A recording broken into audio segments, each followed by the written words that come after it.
Good afternoon, everybody. Is everybody in? Can you hear me in the room? Yeah. Then the second question, can people hear me on the screen? Which you think which screen? But I'm looking now at my tech colleague, Alex, in the corner there. If I can get a sign of life that there are people that are calling in our Zoom room can also hear me. We can, yes. Yes? Oh, welcome, welcome. Good, that is, then we can finally start. Then again, welcome everybody for coming to our event here in Pakhuis de Zwijger. Thank you also for everybody joining online in the Zoom room. We have a couple of international relations dialing in, so we were very happy that we could still do this event in a hybrid way, which is always a challenge, but we're gonna make the most of it. I think, before I sort of like get into how we're going to run this program, because I'm also going to hand over to Alex to talk a bit why IID Europe is organizing this and what we can expect of the speakers and what they're going to say. I also wanted to start with why I am happy that we're organizing it as a citizen of Amsterdam. I'm sorry, I'm going a little bit off script here. I do that sometimes, but I was on a run this morning in my neighborhood. I live in Duindorp-Ossaan in Amsterdam, and then I realized that there's so many interesting debates happening in the climate adaptation space that my neighbors don't know about. So how can we be that bridge? How can we bring the global debate to the local people here in Amsterdam? And why should it matter to them? Why does it matter for me? Why does it matter for the people that I live with in my street? So that was an extra motivation for me also coming in today, that I hope that we can do that here, And I know that we come from different backgrounds, different expertises. So it's going to be not a challenge, but I think an assignment that we keep an open mind to what we hear. We don't want this to be a debate, or I don't think that's true. We really want to have a dialogue here where we listen to each other and where we try to understand what other people are saying. And I know that the levels sort of expertise might differ. Also in the room, we have some experts here that use a lot of abbreviations and jargon, and I'm going to challenge them to explain that to me, that I understand it and that my neighbor understands it. And I also hope that if you have questions in the room, please raise your hand, say like, sorry, this doesn't make sense to me, or can you give me an example? So we really want this to be a space where we appreciate that we all come here from different levels of knowledge, but that it's a topic that is so important to all of us. Because what are we going to talk about today? We're going to talk about climate adaptation, and I'm going to, and then especially locally led climate adaptation, but I'm not going to talk too much about what that means. I'm going to give the word back to Alex, my dear colleague, who is going to say something about IID Europe. And after that, we're going to hear from 3 speakers, and the lights are a bit, I'm looking for my speakers. Where are my speakers? Where's Bart? There's Bart, who is going to bring the perspective of IPCC to this room. What is the IPCC and why is it important to us? Then we're going to hear from Cecilia. Where is she? Yeah. And she will share lessons from the CBA, Community-Based Conference for Climate Adaptation, if I'm pronouncing it correctly. And probably a lot of the people in the room will never have heard of that. What does it mean? What are some of the lessons that are also applicable to my neighborhood? And she will also share a little bit, hopefully, with us what locally led adaptation actually means, so that it also grounds a bit more in the room before we will interact with each other. And then the third speaker is Eileen. Where's Eileen? Yeah, there in the back. And she will bring stories from Latin America, how locally led adaptation lands on the ground, and what we can learn here in the Netherlands from those lessons. Because what can communities and stakeholders here in the Netherlands learn from other countries and communities that have been on the front line of climate adaptation for a long time already? So that is what we're going to do here today. I'm going to hand it over to my colleague, Alex, who is going to share a little bit about what IID Europe is, because I'm not going to take your word today. I'm just going to hand it over to you, Alex, please. Today is the same? Yeah. Hello, everyone. My name is Alexandre Fernandes. I'm the director of IID Europe. And maybe to get us started, can you raise your hand if you've heard about IID Europe before this event? Oh, okay. good. Quite good to see that. So for those of you who have not heard about IID Europe, maybe a few words about the institute. So IID Europe stands for International Institute of Environment and Development Europe. We're based in Amsterdam. We share offices with IUCN Netherlands, and I see we have some colleagues from IUCN Netherlands here. We are a very recent established organization. We have less than 4 years now. And our focus is on global environmental and social change, including the impacts of European actors. So we're part of the IID family of organizations, but we have a much more focused lens on Europe. So our objective is to promote and contribute to a more just, sustainable, and resilient Europe. And how do we do that? So on one hand, we generate and share evidence on the impacts of European actors and policies on the most vulnerable, so both within Europe and outside Europe.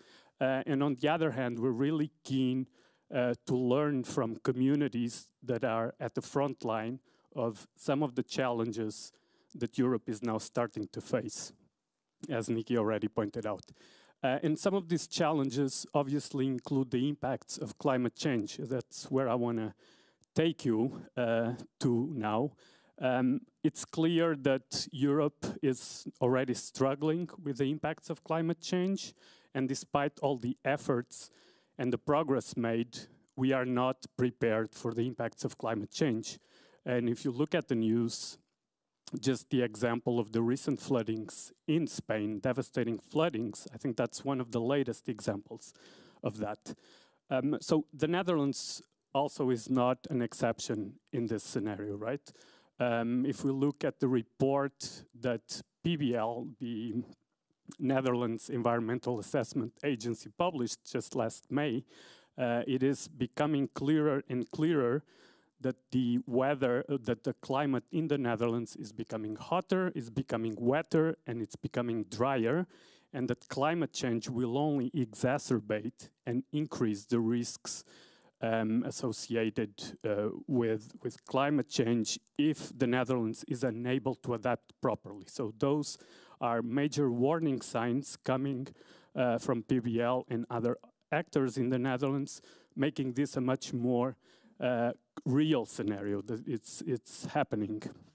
So far, the response from Europe has been what we call incremental. So what do I mean by that? European adaptation projects are basically on a project-based, sectoral-based approach. And this, as highlighted, there was also a recent report by the European Court of Auditors that raised the flag saying only 40% of the EU adaptation projects have little or no impact. So think about this, almost half of the projects that we're running on climate adaptation have little to no impact, which is massive. So it's clear that we need to depart from this idea of project-based incremental approaches to a much more systemic and transformative approach. And that's where we can definitely look into what other communities and countries have been doing around the world, have been facing the impacts of climate change for more than 30 years now, and have developed innovative solutions that Europe can learn from. And if you look into, and I don't want to get really policy nerdy here, but if you look into the EU adaptation strategy, there's a clear paragraph that mentions exactly that. So Europe can learn from its international partners that have been at the front line of some of these challenges, some of these impacts, and have shared valuable lessons and solutions that can be shared with European actors. So the sentence is there, the paragraph is there, but not much has been done on that sense. And that's where we think, together with partners, would like to step in and bring together partners to help us deliver on this bit of the learning. So a couple of examples on this space that we've been doing. we are partners in a program called Pathways to Resilience, and we're going to have one of the Dutch regions that has been selected in this program to speak to us about the program and their risks in the region today, where we're leading the monitoring, evaluation, and learning component of this program. So we're really interested in supporting at least 100 regions in Europe in adapting to the climate risks that they're facing, and how can we bring in a learning component to it? What can these regions learn from each other? The other example is we've been convening spaces exactly like the one today, where European communities and regions can learn from regions around the world that have been at the front line of some of these impacts. So we've organized a similar event last year at the European Climate Change Adaptation Conference in Dublin. We've also organized an event at the London Climate Action Week last year. And the idea was exactly to bring in some of these key messages from communities, from the CBA conference that Sushila will talk about, the Community-Based Adaptation Conference, and what can these European communities, how do these messages resonate with them, and what can they learn to inspire and inform action at the local level in Europe. And one of the interesting aspects, one of the key messages that emerged from this side event that we organized at the ECA conference was, so this was held in Dublin. We had a representative from an Irish community, and the challenges that the representative was basically presenting were the same challenges that the representative from a Kenyan community was presenting at the side event. So it's really interesting when you actually boil it down to the local level and to the community level. Some of these challenges are very similar. So it calls, and I think it supports this idea of exchanging learnings, insights, and lessons learned can be only beneficial for these communities because the challenges are quite similar. So that's what we've been trying to do in this space. This is actually the first time we're organizing this in the Netherlands, and we hope this is the first step in what we call a learning journey to bring in partners, join forces with local partners, regional partners, national partners, and act as a bridge between all these different spheres. So bringing in learnings from the international perspective, the European perspective, the Dutch perspective, and how do we share all of these lessons learned and insights from all of these communities. So I will stop here. I hope you enjoy the event, and I'll hand it over to Nikki. Thank you. Yeah. Thank you. And before we're going to go to the speaker program, and after the speaker program, we have we're going to do an interactive session with this room, and then there will be time for asking questions also to the panel we have on stage. So we have quite a full program. So I'm going to try to keep us on time while also allowing for enough interaction. And to get some of that interaction started, I have never worked in such a advanced tech situation room before, but my operational colleague Alex, can I ask you can I ask you to put the bus group intro slides on the screen? Because what I would like you to do is just to quickly turn to your neighbor and just exchange, like the neighbor to your right or to your left, whatever works, where you're sitting. Where do you live and what do you like about your neighborhood? And I'm going to give you 1 minute to exchange that between neighbors here in the room. And time goes now.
All right, thank you for that.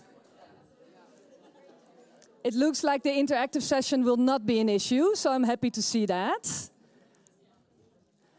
I'm quickly going to pause also. Is the online group, can they still hear me well? Yeah? I would like to... Yes, we can. Because I also have my colleague Sanchita in the room for the people that are dialing in online. Oh, look at all those lovely black screen faces. Hi, and Elliot. Hi. So my colleague Sanchita and Elliot will be in the Zoom room and help me facilitate a bit the session online, so that the people online are also feeling that like they're being part of the program, how we run it. And yeah, so we're going to try to also moderate the questions that they have in the chat with here and back and forth. But people in the room, if you have questions on the speaker program that is about to start now, feel free to put them in the chat. And then my colleagues Sanchita and Elliot will help me moderate those. Okay, I think that is enough for the introduction. And we can get started with, of course, the event that you have all came for. And first, I would like to ask Bart to come to the stage. Bart is from the IPCC, and I will let you explain what it is, what you do there. Alex, if you can put Bart, his presentation, please.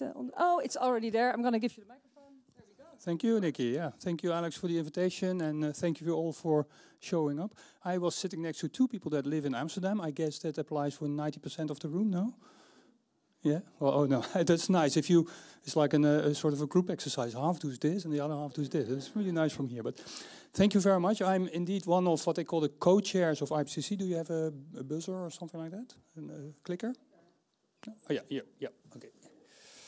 And yeah, a co-chair doesn't do a lot actually. It's a kind of we are running, say, an organizational bureau that in the end is responsible for the production of the IPCC report, but we are not the ones that write. We are not the ones that review. Well, maybe yes, but of course that organizational process is quite a big enterprise. We started already July last year, and we are now in the sort of starting up we have had a long cold phase, which is kind of, you know, sampling what's going on, a bit of a stock take, what the previous IPCC reports, what kind of impact it had. My background is actually a very physical background. I've been working at KNMI here in the Netherlands for years and years and years and years. Worked on the IPCC report working group 1, which is really the physical part. So I made climate scenarios, etc. Now I'm co-chair of working group 2, which is climate impact and adaptation and vulnerability assessment. And that is really quite a different kind of culture and a kind of different, you know, the science is different, but also the way of thinking is different, I guess. So I really took a lot of time to collect a staff. We are supported by a small staff that is paid for by our Ministry of Economic Affairs, by the way, of which I'm very grateful because excellent people, but I really wanted to have quite a diverse group of people. So I asked people from Africa, from Egypt, from India to actually come to the Netherlands and help me with this, because I'm so aware that this climate business is something, you know, my way of how science policy interfaces work, and that is what the IPCC is actually designed to do. It is affected by organizations like KIN, the Climate Research Institute here. It's affected by the Wetenschappelijke Klimaatraad, the Science Council. It's affected by a Delta program that has quite a bit of budget to do, say, science assignments, etc. We have NWO. That is not a norm. That is not a norm. The way in Kenya or in Samoa, say, science policy interface works is different. And I'm so training my staff to educate me on this and make me clear what makes a difference. That is one thing that is really part of the cold phase. Another one is I don't know anything about so many things. And so I talk to a lot of people. I've been talking to all kinds of financial experts, governance experts, but also not only the scientists, but also the people working in the field, and try to sense what's out there, what's driving their decisions. And of course, that is way the sample I took is way too small to get a picture of how the world works, of course, but it does fuel me to so much more than we write down in the scientific articles on this. And if anything on this report series that we are going to produce, this series, is it has to have impact. It has to be oriented at implementation of climate action. And of course, every IPCC report has had impact. We have the Treaty of Paris, we have the Kyoto Protocol, everything. But we see now the debate is shifting. We see that people witness not only climate change itself by all the extremes, and you know, a king goes to Valencia and he gets mud because people do not respond adequately, but people also witness the measures. They have to pay more. They have to buy an electric car, or they have a dike in front of their house they don't like. So it gets very personal now. And that gives also, I think, an understandable reaction of resistance. And so we cannot afford, as an IPCC organization or what is it, system, I would say, to produce these thick reports and assume that this is the science of which society needs to take action. No, we need to dig in deeper to what actually the real concerns are. And then in many cases, it's not climate. That is at the top front. But climate is, of course, our mandate, so we have to mainstream climate much more. So that's really a different kind of attitude, I would say. And particularly work group 2, this is really sensible. Work group 3 also, of course, because that's the working group 3 is about the climate mitigation, what they call, so the reduction of emissions, changing the energy system, changing the fossil fuel industry, etc. That is climate. That is work group 3. Climate work group 2 is really about, you know, coping with the extremes, doing the climate adaptation, what IAD is also doing, getting it financed, getting it approved, getting it evaluated to test it whether it's indeed effective, yes or no. That is work group 2, and that's so close to so many types of communities. It's not only a federal thing, it's going down to provinces, to water authorities, to bank sectors, to agricultural things. So we have a program here. I should take too much time on this, but please, I'm trying to dive into that locally part of the locally led adaptation. Locally and adaptation, that is where my triggers is. We are assigned to write a report on climate change in cities. And that was actually my introduction. I said the cold phase is now really over because now we are in the process of selecting the authors for this report. As we speak, I had to excuse from a co-chair, Cole, who is actually now negotiating which author should be actually part of this thing. So I hope that my fellow co-chair, Winston Chow from Singapore, is doing a good job to select proper people for work group 2.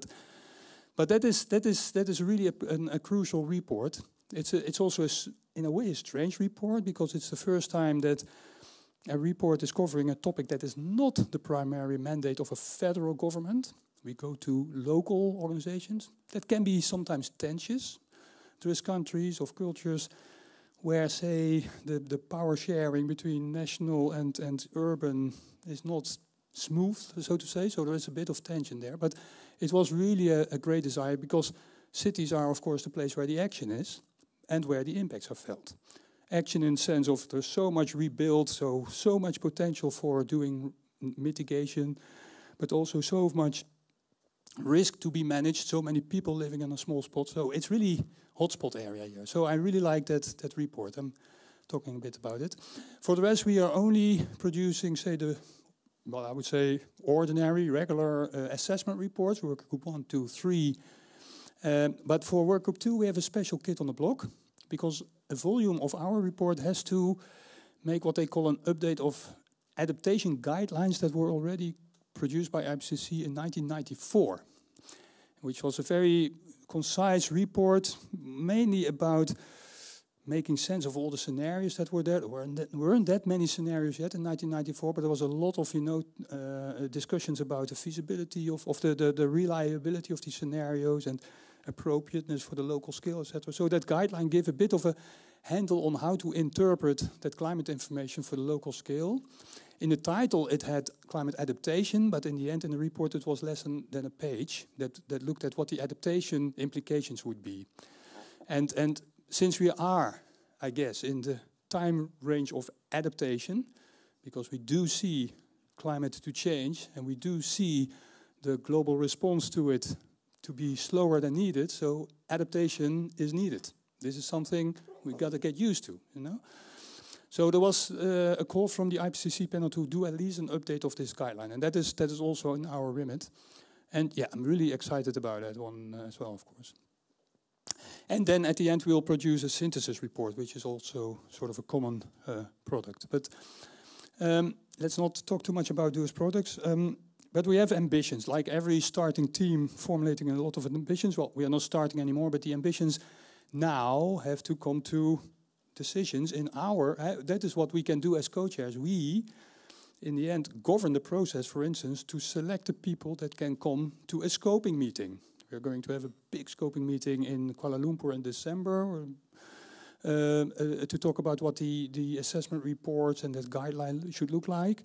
For the synthesis report, that has already been done. Now we're in the process to select the authors, and that's what we organize. And there we say, hey, this is the era of implementation. So think about it. What is the kind of messages that help implementation? Of course, we need upgrades of the knowledge on how the climate system is working, how the tipping points may feature, how the climate scenarios work, the climate sensitivity, etc. But there is a lot more to it. We have to go to ask ourselves, in all those boardrooms, governmental, but also private or NGOs, what knowledge actually makes a difference in terms of the risk that people dare to take or the investments that people want to run for or whatever? That is the question. What is the decision-making difference? And that, of course, implies a lot of local knowledge to be used. We have to see how local decisions are taken. IPCC reports is interesting. We had an intern looking at how much is IPCC actually used in governance in decision-taking in the past. Doing a case studies for cities, comparing, what was it again, a city in India, I forgot the name, sorry, there's so many cities in India, and IPCC, yes, it's used. They design an adaptation policy, IPCC scenarios, and some of the adaptation options, blah, blah, blah, really used. We go to Amsterdam here.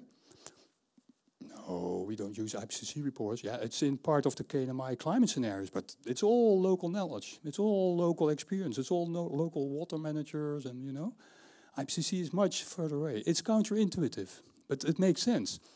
Because in the Netherlands, we have a very sophisticated knowledge system that the municipality has quite a bit of experts just recruited. And they read the IPCC report. That's all way too far away. They make it very local. So we have to realize that a lot of information is not IPCC. And then, of course, what does that mean for us? I think also we need, as I said, a lot of it is not written down in peer-reviewed literature, but it does matter in defining how the system actually looks like, how the Earth looks like, how the civilization looks like, what the action potential of the civilization is. We cannot rely only on say, the academics. We have to go to the practitioners and the policymakers, the publics, etc.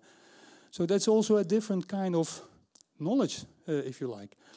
And I also think we have to realize that in many decisions, it's not enough to A, get a warning that you need to do something. IPCC has been good at that. B, to get a list of solutions you can do. IPCC is getting better and better in that. But C, you also have to make understandable that every decision, in fact, is a trade-off. If you choose some, you cannot do the other. If you prioritize some now, you have to delay something else later. And I think we need to go one step further than just mapping risks, offering solutions. We also have to make understandable what is the trade-off. And also how that is actually buried in the value system, in the political system, in the governance system. We need to know much more about governance, about responsibility, risk ownership, finance risks, de-risking, transition risks. We need to know much more about it if we want to make sense of this world. And finally, we would like thinner reports as well, because it was 29.4 kilos AR6. That is, it has to be thinner. And so I really want to focus on indeed those questions that can make a difference in the boardrooms. I need to wrap up, I know, sorry. A few messages and then I clear the way. Yeah, that's what I already stated. I think a lot of literature, this is an assessment of how much literature in AR6 in the Working Group 2 reports is based on academic literature, the gray bars, or say grey literature, the local literature, is the third part. And I think we can do better in the next round. So we just recruited an AI officer that is also going to help the authors to dig it up and group all the grey literature that's there. Also, I think we need to pay much more attention to case studies. At a local scale, the topics come together. And that's why I like, this is the sort of the snapshot of the outline of the cities report that we're now wrapping up. Chapter 5 is a gallery of case studies, of what we call solutions by city types and regions. And it's really nicely set up to as an inspirational gallery that we want to go to many attributes of local case studies and see what works, what doesn't, when does it work, what are the conditions, what has, say, legacy, historical colonialism, whatever has to do with it. That's getting attention in these local case studies. And also, for our own sake, we're entering a scoping meeting. There's 240 people coming together, and we know they are here to really contribute. Big hearts, big knowledge, big, personalities. They want to make sure this is the best report that's going to get out. But we also know that there is cultural differences, that some people speak up more easily than others. Then some people respect authority a bit differently than others. So we are thinking about and making this kind of graphic novels to each of the participants. Hey, look at this. This is what we are here. And that gives you also a bit of a, some guidelines on your own behavior. Check once in a while whether your behavior may be annoying or intimidating or whatever. And so we also take our own processes here, is that we want to listen to all of the experts. That's how we interpret inclusivity. I'll skip this. It's clear that we are on a mission. Maybe not very different from the previous cycle. I guess similar ambitions have been articulated. Yeah, but we are, also that's why we're here, engaging with as many as possible views on it. And yeah, for me personally, there's more to it than solid science. It's also about the selection of science and what you make out of it, that we need to embrace while doing this assessment. All kinds of ways how you can get engaged, but I can talk about that at a later stage. Thank you very much for the attention.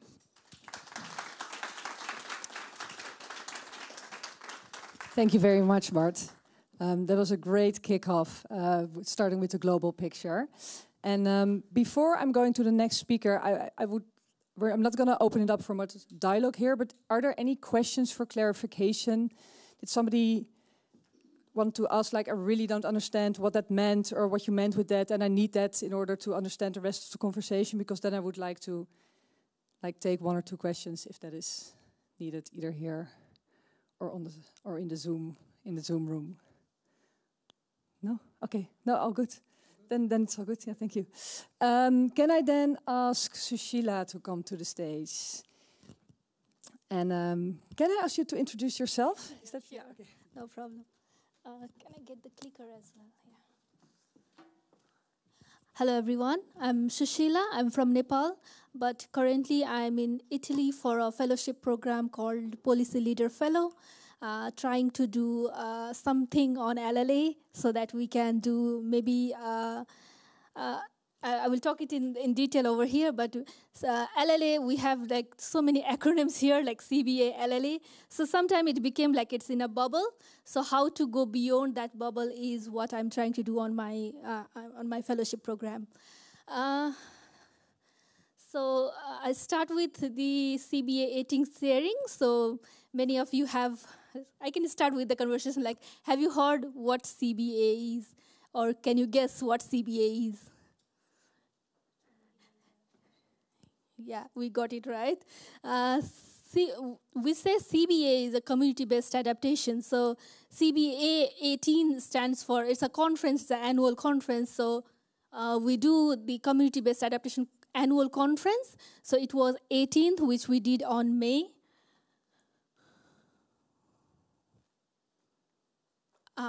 Okay, here. Sorry. Okay. Okay, sure. Thank you. CBA is a platform of practitioners. So here we bring practitioners, coming together, as Bert was also mentioning.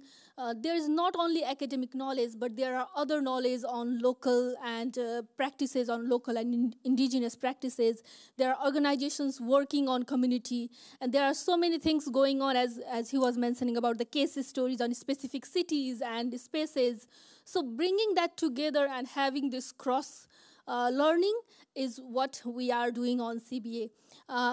It's an adaptation community, so whoever works on adaptation, focusing on community, will come together on CBA and share their experience and knowledge.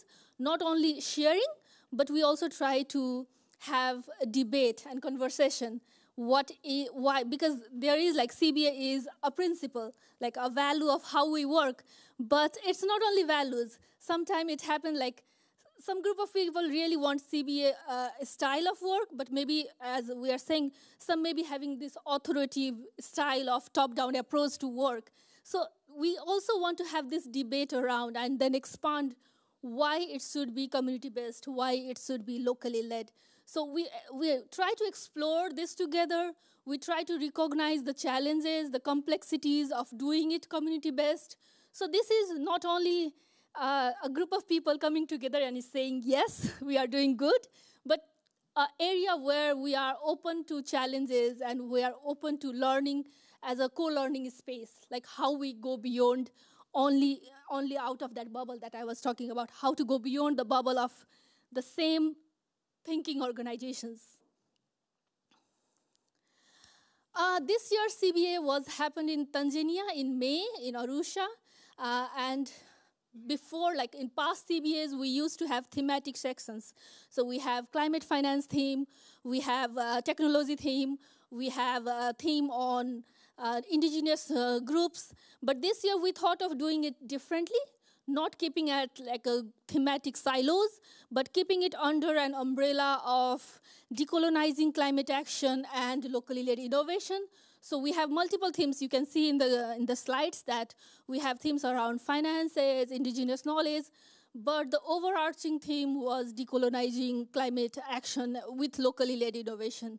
I can move ahead with it. We are talking about LLA, and I have only 10 minutes, so I think I need to move to a little bit on LLA as well.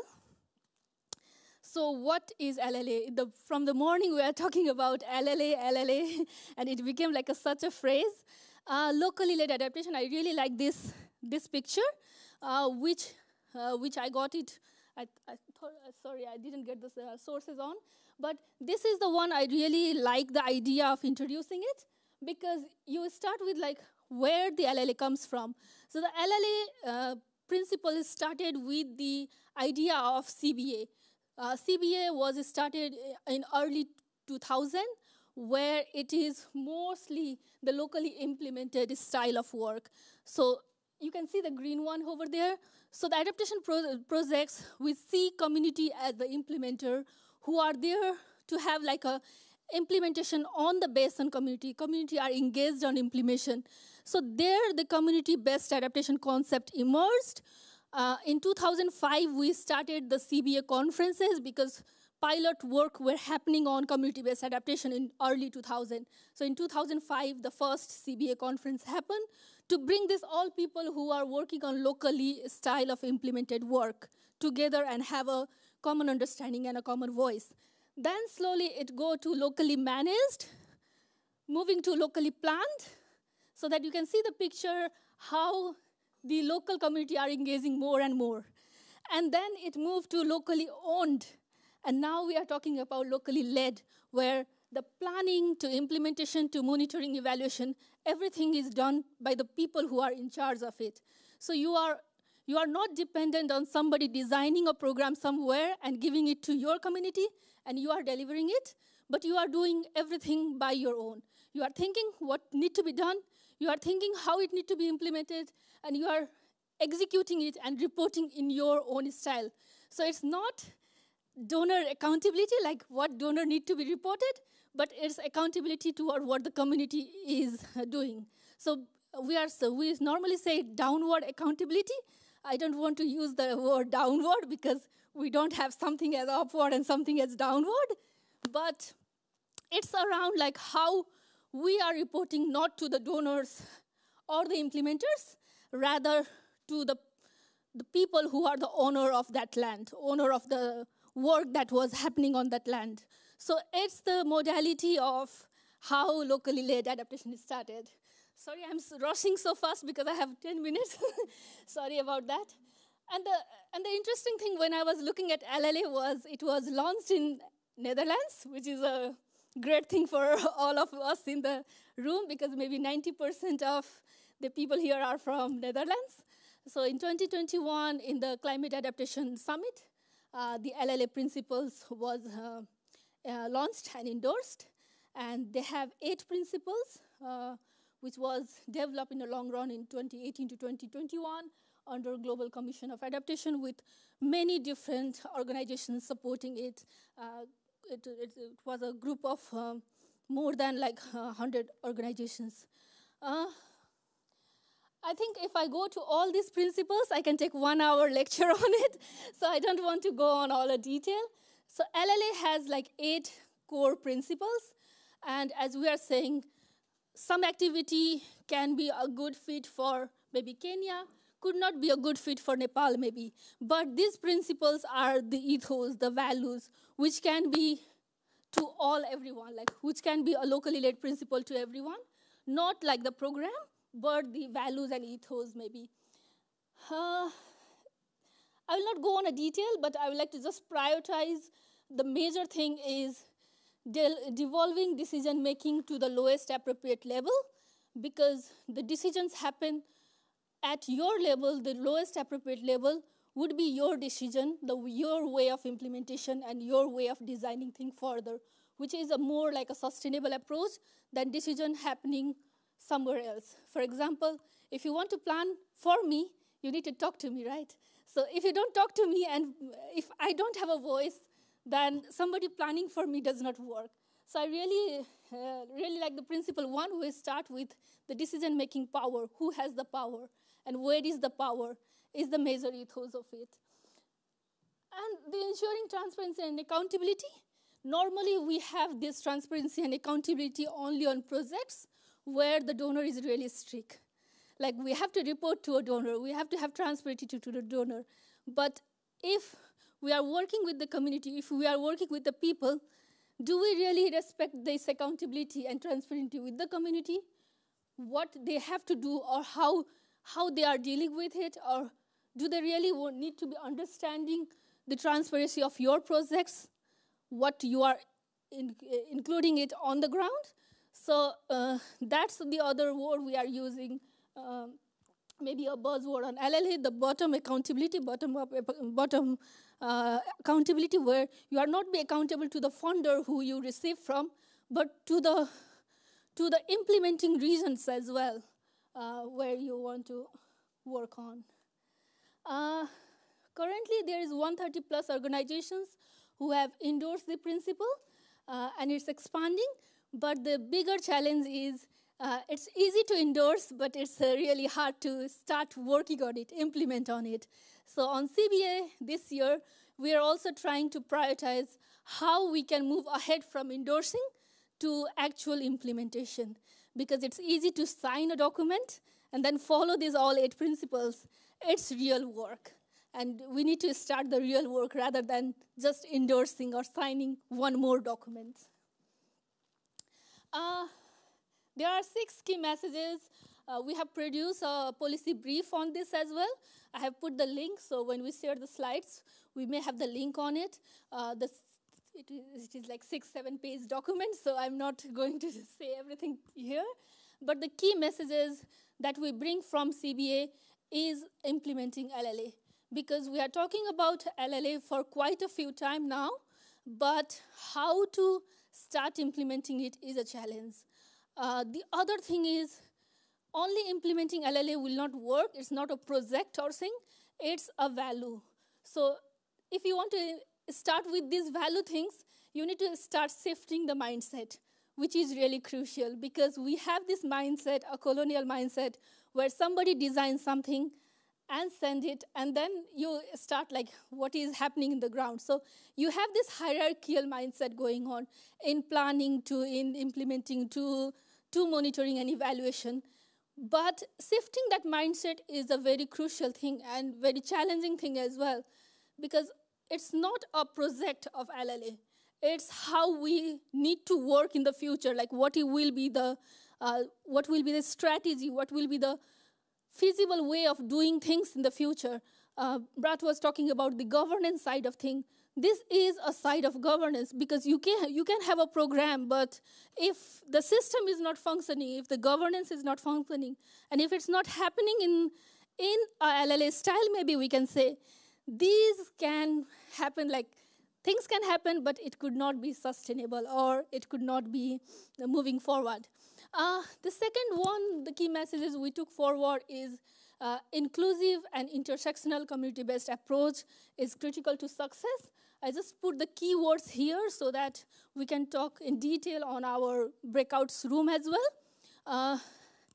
Intersectionality, where we're talking about gender, the ethnic minorities, local and indigenous communities, always as vulnerable people who need support.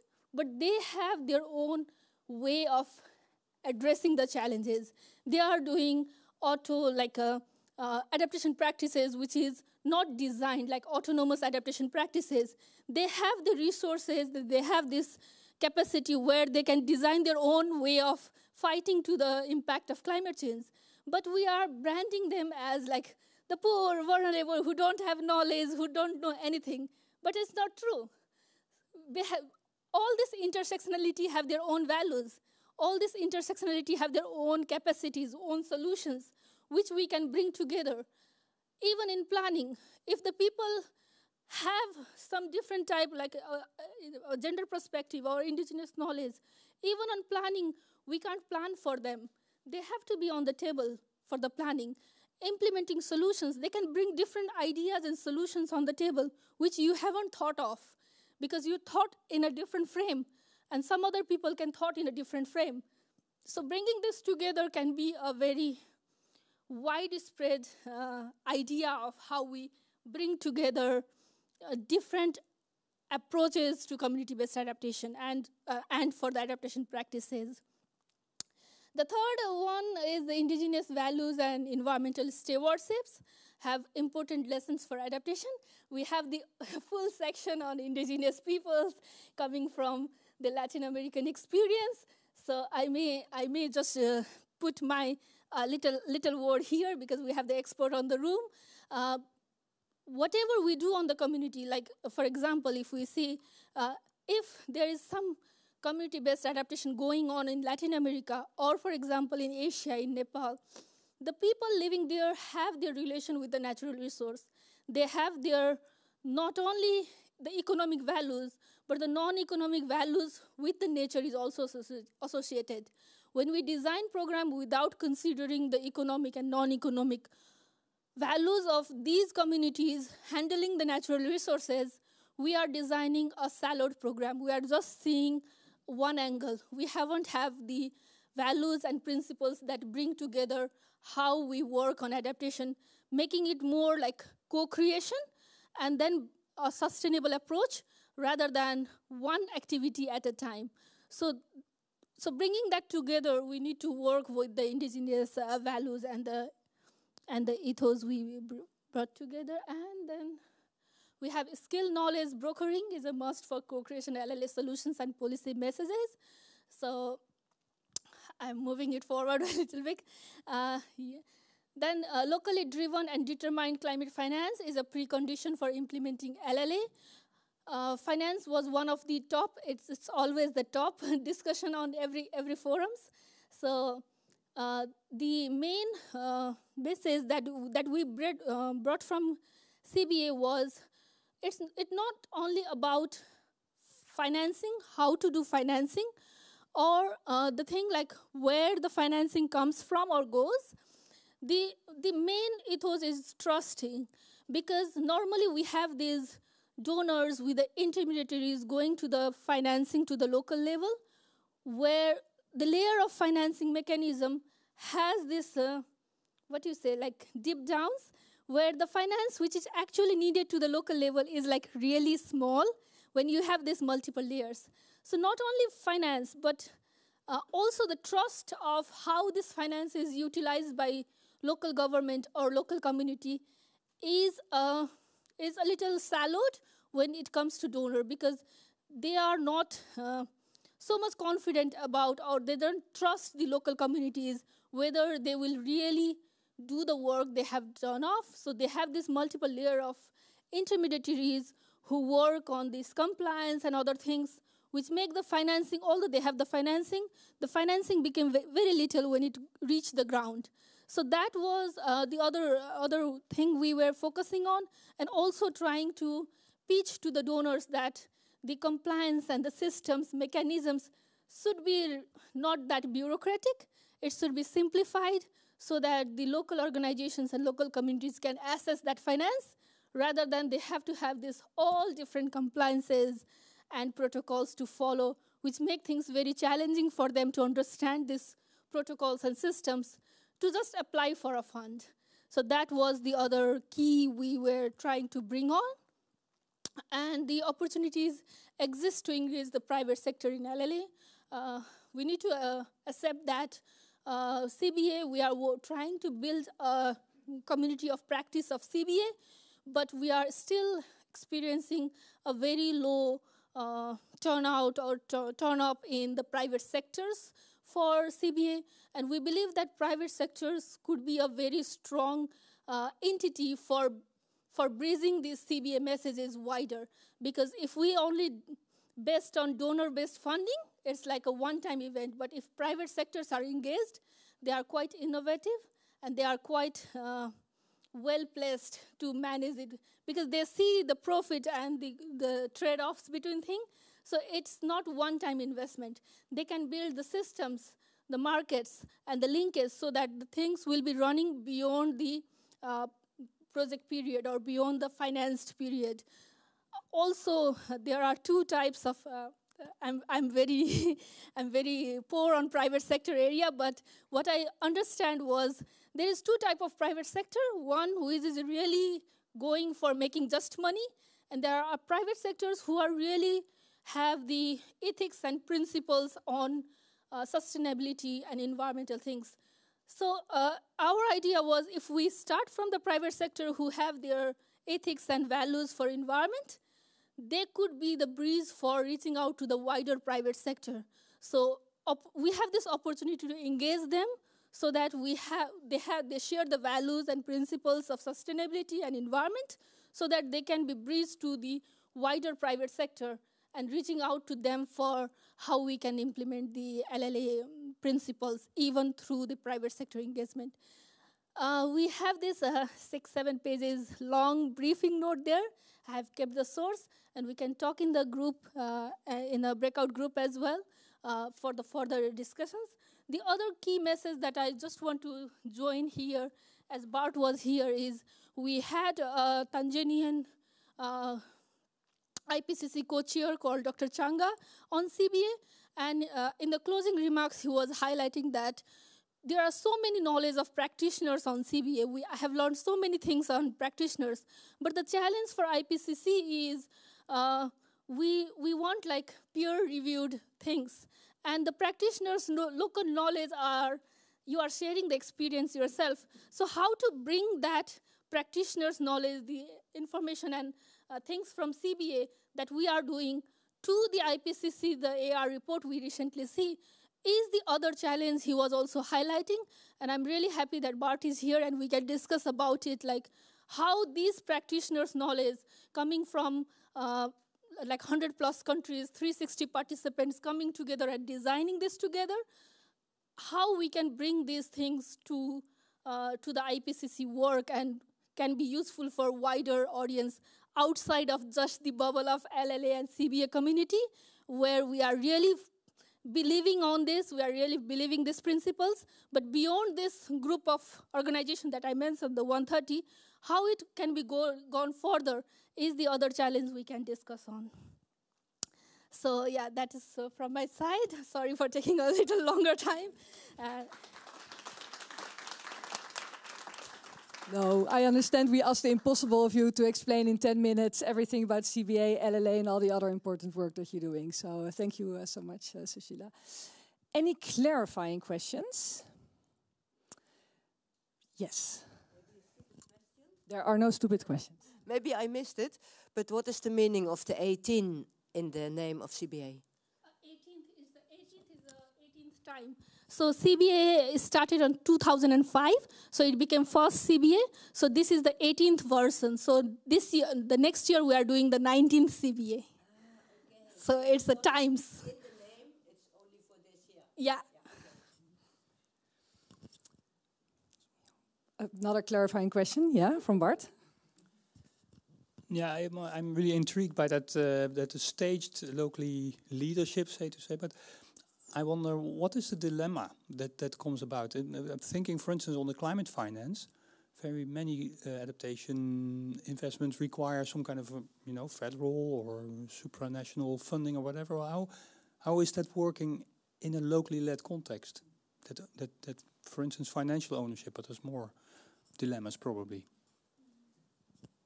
More discussion question than a clarifying question. So I'm going to ask you to keep that question, think about it, and discuss it at the tables or over drinks later. I do realize that we're going to go to Eileen after this, but after 2 presentations, it also might have been quite some information to digest. So maybe to see if you sort of understood what you've been hearing from Sushila and from Bart. Let's do a quick bus group again with your neighbor, where you will share one interesting thing that you heard or something that surprised you in the 2 talks you just heard before we're going to move to the 3rd speaker, just to make sure that you're following what we're feeding you. So I'm going to give you 2 minutes to turn to your neighbor and share a thing, an interesting thing or something that surprised you in the room, please. Go.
All right, thanks everyone.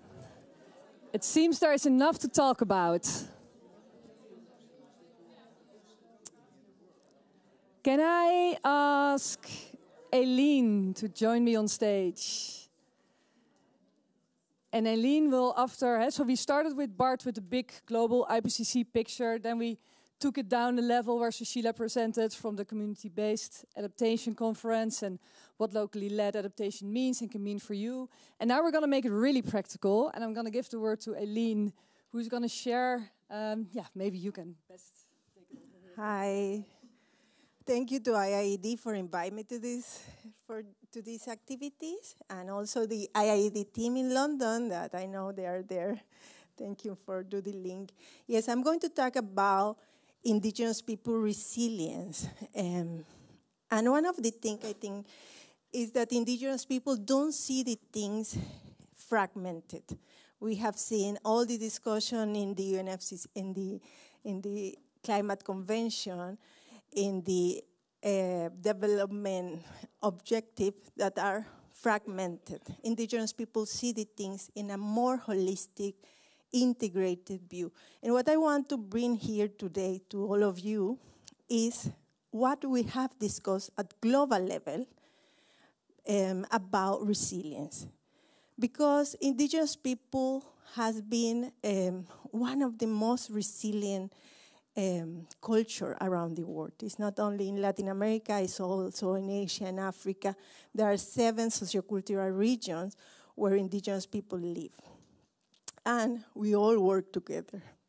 Sometimes it's difficult to understand, but we have regional network, and this regional network do the coordination to this. So this analysis that I'm going to show today is a consequence of a global analysis that indigenous people did. So one of the things that indigenous people saw is that we have identified that are different external shocks that affect indigenous people, and the resilience came from the response of indigenous people to these different shocks. One of these, of course, is climate change, and we have seen all around the world. Now you can see it in developed countries, but at the beginning we have been only discussed about the climate impact in developing areas in the global south. And for indigenous people, even now in climate change is affecting everyone. For indigenous people, this is affecting more. First, because we have a structural discrimination. We are discriminating in our countries. And also, we say we are in the front line of climate change. We have seen community that is not only affecting their structure, their infrastructure, but also climate change is affecting our culture, because there has been a loss of culture when communities have to move and the social cohesion is broken. The other is social and political conflict, and I'm sorry for my dyslexia there. So in social and political conflict, we can see that in those areas where are social conflict, indigenous people are the most vulnerable. Indigenous people don't like to say that we are vulnerable, but sometimes we live in situations that vulnerate our culture and our livelihood. The other big problem is land grabbing and displacement. And one of the main problems of indigenous people or challenge is that we own most of the natural resources. Maybe we don't have legal titles for this, but we have been traditionally living in some areas, and sometimes we don't even live physically in those areas, but we have traditional management of these areas. And that is an idea that some culture, and especially in our countries, don't understand, that even if we don't have a house in this area, but we have social control, because it's also related not only for the use to our livelihood, but it's also related to the spirituality and for the spirituality that we have. So sometimes we have seen a big challenge in Latin America and in other countries that there are displacement because there is big agricultural project, or there is illegal logging of our forests, or in Africa we have seen a lot of problem around natural reserve where indigenous people live. So there is a displacement of these indigenous people. Then we have a lot of discriminatory policies in our countries. In a lot of countries at global level, indigenous people are not recognized in the national constitution. So if you are not recognized, your rights are not strained. You don't have right to anything. No? So all these different issues of rights are not included in the entire world. And then in these discriminatory policies, we also face the big challenge that sometimes if there is no recognition of indigenous people, there is no specific policies for indigenous people. And we say we are a distinct culture inside our countries. And there, of course, is the overexploitation of resources. And we have seen different stakeholders or other actors that came to our lands and territories, and they overexploit natural resources, and this put the indigenous community in some vulnerability situation with problem to have access to water, to food, and also there is a loss in the entire social structure. So we have identified 6 principles for the resilience of indigenous people. One of the first one is that indigenous people are historically resilient. We have lived in colonialism, we have lived in detriment of our right and our culture, and we're still there. And I think it's important here is that it's related that indigenous people have a knowledge system that make a cohesion inside our cultures and our territories. The second one is about our rights. Indigenous people have been identified at global level as right holders. That means we have a specific rights. One of these rights, we have a specific right, and we have specific international norms. We have the United Nations Declaration of the Right of Indigenous People. This is not binding, but this is a base for the recognition of indigenous people rights. And one of the important things of this that recognize the collective rights. It's not like in Amsterdam that you have your right like a person, like a youth, like a woman. But indigenous people have collective right to their land, their territories, to maintain their language, to maintain their way of livelihood. The other thing is about that we have a unique view of the world. We had been living in these different natural territories, and it's not like we are separate of the territories. We are part of these territories. In Latin America, we say that we live related to our Mother Earth, nuestra Madre Tierra, and this is shown, and this is also passed to the next generation. And this is also a respect that we have with the environment and the natural resources, and that's why you can see also there are some studies that show that the best preserved natural areas are related to indigenous people territories. Other of the things about legitimacy and dialogue are important for indigenous people. What did this mean? This, I told before Alex, this is a dialogue of wisdom, the one we are going to have today. Because it's not that my position is better than yours.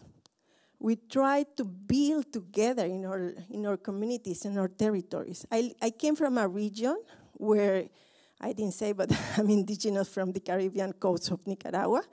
And I came from a region that we understand that it's a multicultural region. It's not only indigenous people. We have Afro-descendant, we have non-indigenous, we have different indigenous people. But this is some of the important issues. That diversity is the one who build the cohesion, that is the diversity who also build a way of living all together in the same space. And then the capacity to adapt and be hybrid. My culture is one show of that. It's one of the culture that people study in anthropology, like one of the more hybrid culture, and that means indigenous people are not stuck in time. When they say indigenous people, people have this image in their head, and when I say I'm indigenous, they say, no way, you're not. So, because indigenous people also can be innovative, and also we can learn from other cultures for the advancement of our own culture, but maintain our own identity or language or way of live and our governance system. And the other thing is the importance of women and youth in all this. First, women, because we think women have a special position in society, because we, reproduce our culture. And youth, because it's the future of indigenous people culture. And they are learning in this process to maintain our culture, our territories, or relation with nature or language. And then we came with this framework. This framework is part of a work that we did last year. I think it was Africa, Latin America, and Asia. In Latin America, we did this in 5 countries. And it was great because even in the 3 regions, it came the same results. Because, of course, with a specific sample. But it came the same. We have internal drivers in our territories, in our culture. And then the driver, we have this relation with the land, the territories, natural resources. I think that is the most important thing for indigenous people. Because we say, without lands and territories, we are nothing. Because there is a relationship of our culture with the land, territories, and resources. And also, IPCC, in one of their reports, say that it's important to secure indigenous people lands and territories to maintain adaptation and tackle climate change. The other thing is about our knowledge system and spiritual values and cultural practices. This is part of our drivers that are inside our community. All these knowledge system or spiritual value, as I said before, is part of training our culture, is the part that we can respond to all these challenges that we live day by day. And then we have the indigenous people food system, livelihood and ecosystem. We are not thinking only economically in this. We're also thinking about this relation, this support between communities and territories. So it's not only economic, but also the food security, sovereignty is important to maintain our culture. And I have to say, when we face different challenges, it's not only about climate change, there is also social and economic challenge. And then is the system of governance and institution that we have. And I think there is a lot of challenge when we came here, because in most countries, they don't recognize this internal arrangement that we have to manage our communities. And then we have the enabler. The enabler are these elements that came from outside that support also the resilience, that help us to be more resilient. And one of the first is about right, this legal recognition that we have in some countries, the recognition to the self-determination, that means that we can define how we want development or how we want to live our life. The other is about inclusion, about the access to services, infrastructure, market, and technology. We have seen that those communities who have access to market, to technology, also is an element to be more resilient at long time. And this is important, strategic engagement and partnership with external actors. Okay, this is, I think, is very important because we cannot do everything alone. And I think CATP, my organization, work together with IIED. Right now we have a grant from the Dutch government for this. And we are working at local level to enhance the resilience of indigenous people in Belize, Panama, Nicaragua, and El Salvador in Central America. So the work with others also bring our voice out. And that is something also that we work in all the advocacy process that we do in different processes, including the Convention on Climate Change. So this is exactly how we see the resilience. There are elements that came from inside and elements that came from outside with this basic principle that I talked before. So this is my idea of how a community like your community like Amsterdam can take some lesson learned from indigenous people community. And this is my vision. That doesn't mean you have to take everything, of course. I think that's the importance of this dialogue of knowledge. You take what is important for you. So one of the things is emphasize the community-led solution.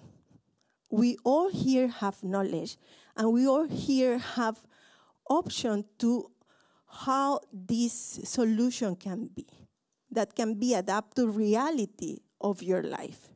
The other about is climate justice and equity, and I think that is important because when we talk about climate change or other kind of problem, we are not looking the justice. That should be the base of everything. What is justice and how this can be understood from my side, but also looking for the interculturality and the work with others. Adapting to change, how also you can see sustainable resource management, because I from the little I know about the city, you already have most of these activities, but how you can enhance this in your community. There are different examples of how to be more sustainable, how to, I don't know, in cities, how to manage waste or how to include other groups to the different process. The collaboration and alliance, I think, is very important, and that also have to be understood from the side that we are in a diversity. A city is more diverse than a community, so how to include that diversity in that collaboration? The education and awareness about all these issues. And I think it's important to look other examples, and I think Brad said how to have more case studies about different issues. And I know some people say, no more studies, and please. But I think they're important if these studies are going to be focused on specific actions. And that's what indigenous people do, at least academic indigenous people do. We study something because we want to respond to the challenge that we want, that we're studying. And that is that cultural heritage and identity. I think Amsterdam is a very diverse cultural city. And then how we bring that diversity, how we bring that different knowledge from other culture to a more collective way. And I think that is the importance of indigenous people vision, because we are not thinking individually, we are thinking in a more collective way, and we can see the work of indigenous people in different international advocacy process. We are from different countries, from different ecosystems, but we have a same agenda, because we want a common solve of a lot of challenges that are facing indigenous people that are similar in the different countries. So that's my point, and thank you all for hearing me. Thank you. Thank you. Thank you so much, Eileen, for bringing it down to the ground as our third speaker. So we now digested, I think, quite some information from a top global level to on the ground in Nicaragua, but also closing the loop of what we can learn here from indigenous communities over there. And now we want to make it even a bit more personal and locally based, actually. Maybe can I ask my tech crew in the corner to put up the slide that says breakout questions? Yes. So what we're going to do now is we have 4 tables in the corners, somewhat of this room. And I'm going to ask the speakers to each occupy a table and then one more of our guests to be a little bit the conversation guider, perhaps. And then I'm going to ask the group to split in 4. If you have a preference to join a table with a speaker, that is fine for me, but please pay attention that the groups are a little bit equally divided, and otherwise I will start moving people around. And there are 3 questions that we would like you to reflect on. And don't worry, this is not an official workshop where we expect a mini report from each of the tables, but these are just some questions that help you in your train of thought. And even if you get stuck on question 1 today, think about these questions when we are meeting for drinks later downstairs, or when you're going home back to your neighborhood and your neighbors, and you want to share what you have been doing here today. So I'm going to read them. Why is climate adaptation relevant for you? And what are the climate-related challenges in your region/neighborhood that you might face? So this could be anything from, will the river flood my streets? Will the rain come down my house? Is there heat? You know, think about what is important for your region or neighborhood. Then the second, what would you need from your city, region, national government to start a locally led climate adaptation initiative? And this is where you need to start thinking a bit practically. You know, like what is it then that you would like to do in your neighborhood to adapt to this situation? And then what would you need from the system that might be blocking you or could enable you to actually get something started? And then last, and yeah, this is of course something else that we are quite interested in. So the lessons and the messages that you heard today, how will they inform you to sort of start these locally led initiatives? Because we're hoping, of course, that what you hear today and in the next time that we're organizing this, that it will help all of us to learn from each other and to have more locally led initiatives, also here in Amsterdam or in the Netherlands, wherever you live.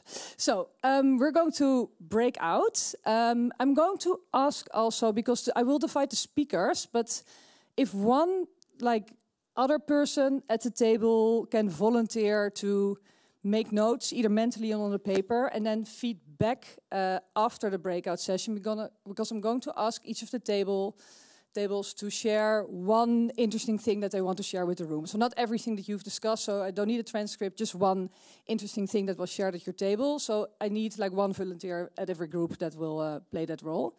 And then after 15 minutes, we're going to come back to plenary. But so for now, I'm going to ask, maybe why don't Sushila, if you can be at the table there, and then Eileen at the other table in the front, and then Bart, if you can do the table over there. And then if I maybe can ask Buddy, who will be a panelist for the last part, there you are, if you can maybe be on the table over there. And then, and then pick a table that you like. Feel free to, if you're with colleagues, to split up or go together. But make sure that the amounts are a little bit equal. And then, let's see, what is the time now? Sorry, I'm so blinded by the lights. Yeah, so at 15:45, then I'm going to ask to wrap up your conversation. So I'm going to give you about 15 minutes to think about these questions.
Can I ask the conversations to be wrapped up, please?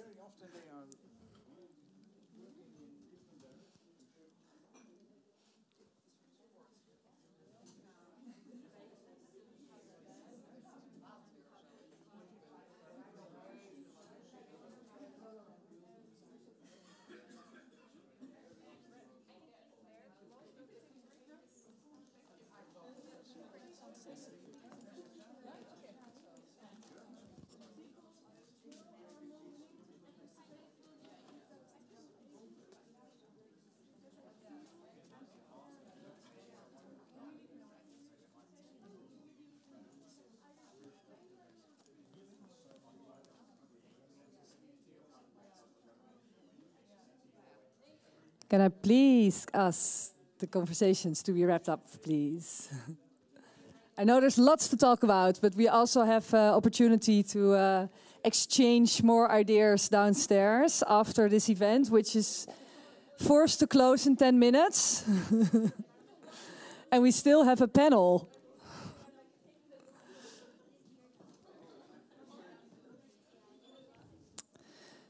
So may I ask Eileen, Sushila, Bart, Barry, and Alexandra to come to the stage, please.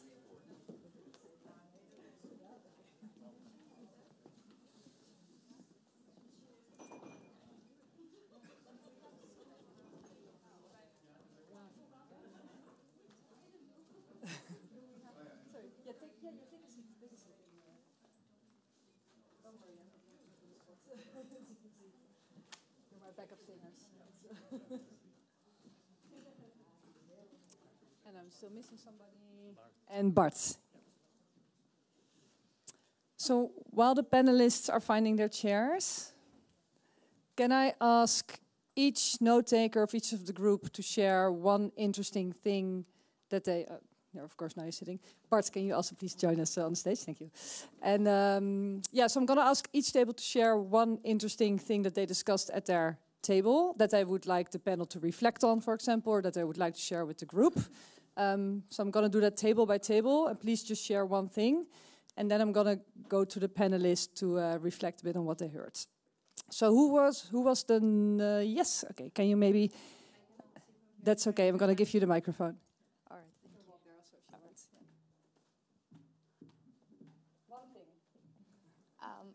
One thing that was important is give value to each of the voices.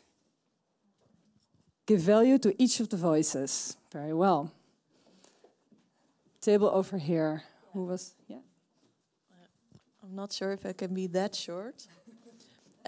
But we talked a lot about the direct risk of more extreme weather. And then the conversation shifted towards, am I prepared? How can I be prepared? Do I know the risk? And there are also longer-term considerations, like where can I live safely in the future? And then at the end, we wrapped it up with the adaptation pyramid, which also touched on like this individual responsibility towards more collective and also what we need from the government. So that was one point. Thank you. Table over there. Yes, please. For our group, among the things that we realize are of concern is, of course, what climate change impacts us in terms of loss of biodiversity, water, forests, all this. But most importantly, we also realize that, yes, like our other colleague has said, there is the need for everyone to take action in as much as we expect the government to also be in the lead and to operationalize adaptation. Thanks. Thank you. And the last table? Yeah, thanks. Yeah, we talked about very many different dimensions of this issue. One of them being that even in our city neighborhoods, we often don't know our neighbors, and that there is a lack of social cohesion, and that there's a need for more of these deliberative spaces where citizens can come together and discuss potential solutions. We also discussed the challenge of different mindsets in our neighborhoods and conflicts between spaces for trees and for cars and how to bring that together. And how local governments are actually very important in making space for initiatives in spaces like these. Thank you. And then, of course, we have the people online. Hi, Nikki. Yeah, thanks. We also had, I mean, the ideas before resonate with us. We had a similar discussion on the importance of really having champion facilitators at the local level. Also, the need to educate the local people. Quite often, it's not the case that people are fully aware of the causes of climate risks and hazards that they face. And lastly, we discussed how important it is for the local government to demonstrate the value of the participation. When people come together, it's very crucial that the local government authorities then reflect and kind of give back by legitimizing those discussions in a way that people can see that there is real strength in them coming together. Thank you. So, panelists, after hearing these reflections from the group, I'm going to start here with Barry, who is coordinating the Groene Metropoolregio Arnhem-Nijmegen. Yes, did I say that correctly? Almost. Because I'm curious about what this now means for you at the local, regional level that you're working in, and if you can make that bridge a little bit and share that with this group. Yeah, I'm working on water and climate adaptation. I'm coordinating it on the Green Metropolitan Region. And what I really think, the things what I hear the most, what I think is most interesting for us, we are normally working from a governmental perspective, we are in a collaboration of 16 municipalities, so we are working from the perspective of the municipalities. But actually, I think the most important thing what I heard is don't think from the government, but think from the people, from the who are living there, and start with their mindset and with what they are thinking, and then try to incorporate the things what we from the government need to incorporate, like more space for water retention. Try to incorporate it in their lives instead of spreading it over their lives. And I think that is what overall what I think what I wanted to bring back to my region from what I heard here, what I have heard. Yeah. Thank you so much. I think that is exactly what we hoped, of course, that we were getting out of these exchanges, especially also at the table. Sushila, what stood out for you? It was really interesting to have this conversation on the table as well, and all these things are coming up is the values and principles. So it's people, and the thing we were also sharing the same thing, like we became so developed, the concept of development became the isolated economic development rather than the cohesive, like doing work for each other, a much needed, like a collaborative approach. It became so isolated and independent, only your benefit rather than societal benefits. So yeah, de-learning this development style and learning a new style is maybe it should be from everyone, because I can say that even the countries like Nepal, which is least developed country, we are trying to see development as what West has done and trying to do the same thing on our cities. But I think it's high time that we need to de-learn all this and start with more like collaborative or cohesive belief systems rather than the buildings and constructions. Yeah, thank you. Eileen, when you were exchanging with the people at the table, does it feel that there are similarities between the conversations that you were having in Latin America and the conversations here? Thank you. Yes, I think it was very interesting in the group I was. First of all, because I think we all face the same challenge right now, and even this is a big city, more diverse than communities where my community or the communities that I know around, they're facing the same challenge. And that identification of how the importance of to adapt to climate change is also something very important.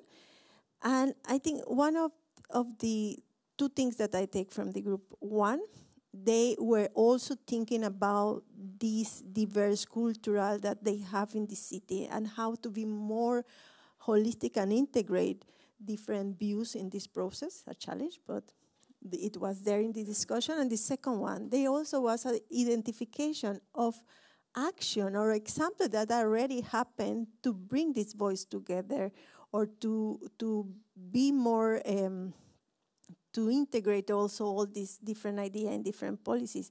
There was, and I was thinking, oh, look, they can identify examples of that are related to the realities of the city. So I think that was very important. Thank you. I'm going to go to you last, and then, sorry, yeah, not intended. And Bart, now I'll taking this back up to IPCC. Yeah. What's the plan? Okay, the plan is to have no plan, because we have to be flexible here. No, what there is a couple of things that were set on the table there that really is nice to make sense of. There was actually a sense of a decoupling between what a moral responsibility is, and that often is perceived as something, someone else did something to me, and that is not right. That is not just, right? But in the group there was also a sense of, action responsibility, which can be much more local. And I find that interesting. And I think in many communities, a lot of, say, resistance is actually fed by that moral responsibility paradigm and isn't fueled enough, it isn't fueling enough the local action potential that is there. And you need to do something, because there is a huge diversity in what people find precious. The first question we had, what is precious for you that you're afraid of to risk? Some people talk about trees in their neighborhood, the others talk about next generation, so that's quite a wide range. But so for everybody it was important that they had to get, that it all makes sense, that you make sense of how complex it is. That is, I think, an element. So there was one that said, we need a mechanism that we can make sense out of this. I think there was also a shared feeling that, we need to have a bit of room, that top-down, bottom-up has to be able to operate at the same time. We cannot always rely on top-down things, but we should also not always be bothered by it, so gives a bit of space. And for me, as IPCC, I like to see these sort of common patterns in it, and that is what actually our job or the author's job is, to try to make some commonalities in this. How does at the local scale actually people's of the group's perceptions and action spirit or whatever, what makes it whether people come into action, yes or no? That I find very interesting, and there I think we can do a lot of kind of comparisons, cultural comparisons, but also the more physical comparisons or generational comparisons to try to see a bit of a pattern. But that I like. But that decoupling of moral versus action responsibility, I think that's quite a crucial one. Thank you. And Alex, after hearing all this, what are your reflections, also from an ID Europe perspective? Yeah, thanks, Nikki. And thanks to all the panelists and the participants. I had the chance to kind of jump in between breakout groups, and it has been really fascinating. So a couple of points from my side as reflections. I think this idea of the role of citizen and community-led action, that really resonated in the idea, Bart also mentioned this, that not only relying on government, and I think some of these communities that Eileen, Sushila also mentioned, they've been exposed to some of these challenges and impacts for decades, and they managed to develop community-led solutions that are not only waiting on the central government to act, right? So they're much more citizen, community-led, and I think that's something really inspiring also for us in Europe, as Barry mentioned, the idea of how can some of regions and communities in Europe get inspired by some of these action. I think the other point I wanted to reflect on is this idea of by facilitating this sort of spaces and convening these spaces, I think we also break away from this barrier, almost like us versus them, and that the knowledge is purely concentrated in Europe or in the Western world. And I think it also raises this idea of almost global solidarity, in the sense that we at the community level, at the regional level, we're facing the same challenges as communities that are exposed to this in Latin America, in the Caribbean, in other parts of the world. And if we're facing the same challenges, we identify, we feel that the challenges are very similar. Why not learn from each other? Why not share some of these experiences that have worked, also experiences that have not worked, but maybe creating these spaces where we can come up and share failures and successes between each other. I wanted to go back to one question that Bart asked about this dilemma on the climate finance at the local level. And I didn't bring this up in my introduction, but I thought this would probably be a good space to bring this up. When I was talking about this example at the European Climate Change Adaptation Conference last year, so the example that the representative from the Irish community mentioned was, we do really have a hard time in getting access to climate finance for our local community from the national government. And this was exactly resonating with the example that the representative from the Kenyan community was presenting. So it was really interesting to see that, you know, the challenges, whether you're in a community in Ireland or in a community in Kenya or anywhere else in the world, this idea of how do you strike the balance between creating and promoting trust in local organizations from the central government, it seems to be you know, a common challenge throughout some of these discussions. And finally, I wanted to bring up the role of some of the European programs and also national programs, but I wanted to focus on a European program that IID Europe is part of. And Barry is actually representing one of the Dutch regions that was selected under this Pathways to Resilience program.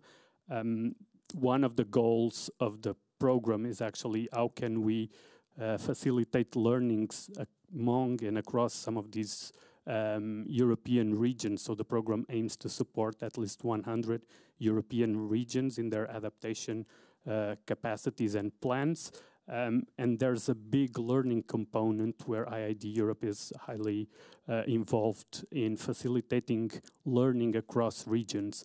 And I think this is maybe something we can consider in the future, and you know, when designing programs going forward, maybe not only facilitating learnings from regions within Europe or within the Netherlands, but maybe looking into some of the innovative solutions that have been developed by communities and regions around the world, and that can be shared with Europe. And this is also, as I mentioned, I mean, that's clearly stated in the EU adaptation strategy. So when designing this sort of programs, I think that's a very good opportunity to also reflect on how can we implement that bit of the strategy. And I'll stop here. Thanks. No, thank you, Alex. And I realize also that we're running over time, so some of our participants might have to leave. But I want to thank the speakers and the panelists for presenting to us and to reflecting on what the crowd also has been sharing. But I also mostly want to thank the group for your inspiring discussions. It was really cool to hear all the different conversations at the tables and even the bus groups in between sessions. I think we're going to wrap up this official part of the event. We still have an hour downstairs for drinks and informal exchange for those who can stick around, and I really invite you to do so. There's also a list at the table over there that if you want to stay informed about this work, please write down your email address so we can keep you informed. Yeah, and with that, just another big thanks to our speakers, panelists, and this group, and to the crowd. Thank you.